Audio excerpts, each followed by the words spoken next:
বিরোধী দল থেকে একটা মাননীয় বিরোধী দলীয় নেতা মুলতবি প্রস্তাব উত্থাপন করেছিলেন। মাননীয় স্পিকার সেই মুলতবি প্রস্তাবটা গ্রহণ করে আলোচনার জন্য দিন ধার্য করেছিলেন।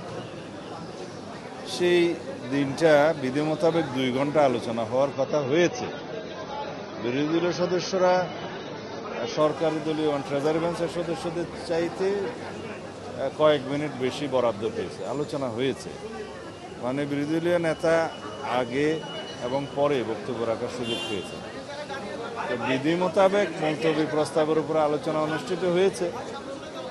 আর আলোচনা অনুষ্ঠিত হওয়াকে পার্লামেন্টের ল্যাঙ্গুয়েজে বলে এটা টকড আউট। আলোচনা হয়েছে, তারা আলোচনা চেয়েছিলেন, দ্যাটস অল।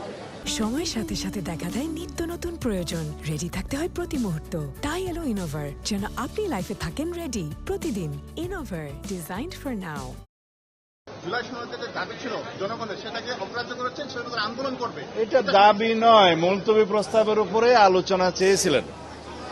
মুলতবি প্রস্তাবটা উত্থাপিত হওয়ার পরে মাননীয় স্পিকার সেটা গ্রহণ করে আলোচনার জন্য 3 দিনের মধ্যে আলোচনার বিধান আছে, আলোচনা হয়েছে। 2 ঘন্টা বিধান আছে আলোচনা করার। সেই 2 ঘন্টার মধ্যে অধিকাংশ সময় তাদেরকে দেয়া হয়েছে, মানে সরকার দলের চাইতে বেশি, যে কয় মিনিটই হোক। সে আলোচনা হয়েছে উভয় পক্ষে, আলোচনা তো হয়েছে। মুলতবি প্রস্তাবের উপর আলোচনা চেয়েছিল, আলোচনা হয়েছে।